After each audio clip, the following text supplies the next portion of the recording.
ആ സന്തോഷ എന്താ മുഖത്തൊരു സന്തോഷല്ലാത്ത? ഒന്നുമില്ലടാ, എന്താ ഇങ്ങനെ കാട്ടി വരുന്നത്? ഒന്നുമില്ലടാ, പറയ്. എടാ ചെറിയൊരു ഇഷ്യൂ ഉണ്ടാടാ. എന്ത് സംഭവം? അത് നമ്മുടെ മറ്റേ വിനോദിലടാ, വിനോദം നമ്മുടെ ബാങ്കിൽ ഉറക്കണ വിനോദായിട്ട് ചെറിയൊരു ഇഷ്യൂ ഉണ്ടായി. എന്ത് നമ്മള് കൂട്ടുകാരനോ വിനോദ്? അല്ല, അതൊക്കെ അവനോട് തോന്നണ്ടപ്പോ. അതൊക്കെ എന്താ പ്രശ്നം? എന്താ പറയാ? അത് ഞാൻ അവനോട് ചെന്നിട്ട് അവന്റെ മോളെ കുറിച്ച് കാര്യം പറഞ്ഞു.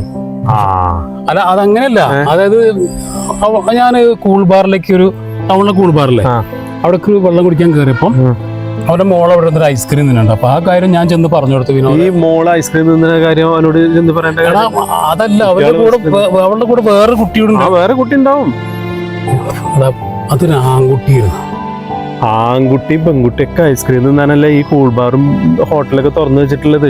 അതിനെന്താ അത് അവനോട് ചെന്ന് പറയേണ്ട ആവശ്യം തന്നെ? എടാ ഞാൻ ചെന്നപ്പോ ആൺകുട്ടിയാണെങ്കിലും അത് നമുക്ക് കുഴപ്പമില്ല. പക്ഷെ അവരുടെ പെരുമാറ്റത്തിൽ നമുക്കൊരു ഒരു ഒരു പിതാവ്, ഒരു അച്ഛനെന്ന നിലയ്ക്ക് കാണാൻ പറ്റാത്ത രീതിയിലുള്ള ചില ഇടപെടലുകൾ കണ്ടു. അതുപോലെ വേറെ ഒരുപാട് കുട്ടികൾ സ്കൂൾ കട്ട് ചെയ്തിട്ടാണ് വന്നിരിക്കണം അവിടെ, ക്ലാസ്സിലെ സമയമാണല്ലോ. അപ്പൊ നമുക്കവിടെ ചെന്നപ്പോൾ നമ്മളെ ഒരു മൈൻഡ് ചെയ്യണമെന്നില്ല. അവർ വേറെന്തോ ലോകത്ത്, അവർ നമ്മൾ പറയാൻ പാടില്ലാത്ത ഒരച്ഛന്മാര് കാണാൻ പറ്റാത്ത രീതിയിലുള്ള കാഴ്ചകളോടെ കണ്ടപ്പോൾ എനിക്ക് ഭയങ്കര സങ്കടമായിപ്പോയി. സന്തോഷേ. അപ്പൊ ഞാനത് വിനോദിനടുത്ത് ചെന്ന് പറഞ്ഞു. വിനോദ് വന്ന് പറഞ്ഞു, എന്റെ മോൾ ഐസ്ക്രീം നിന്നെ കന്നഡ ചെയ്തം, അത് നോക്കാൻ നീ ആരടാ, അത് നോക്കാൻ അച്ഛനെ ഞാനുണ്ടോ അവിടെ. അവനെന്ത് ചെയ്തു, എടാ വന്നിട്ട് ഒറ്റയടി ഒരു കാര്യം മനസ്സിലാക്കി. നീയേ ഈ കാലഘട്ടത്തിലല്ലേ ജീവിക്കണേ? ഇപ്പത്തെ കാലഘട്ടത്തില് കുട്ടികള് ഐസ്ക്രീം തിന്നാൻ പോവും, ബൈക്കിൽ യാത്ര ചെയ്യും, പാർക്ക് പോവും.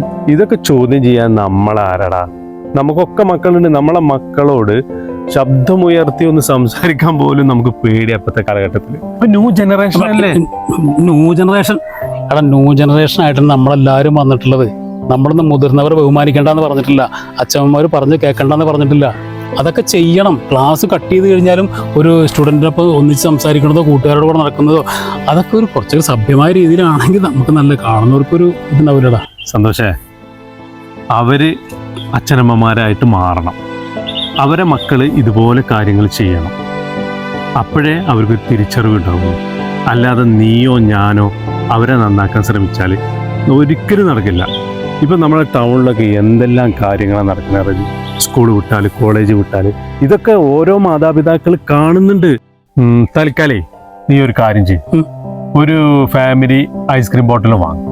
എന്നിട്ട് പെരി കൊണ്ടുപോയിട്ട് അതിൻ്റെ കുട്ടികളും മക്കളുമായിട്ട് എടുത്തു. എന്നാ പിന്നെ ഒരു വേറൊരു ഐസ്ക്രീം തേടിയിട്ടാണ് പോകില്ല. എന്തേ ചുരുക്കി പറഞ്ഞ ഒരടി ബോണസ്. അതന്നെ.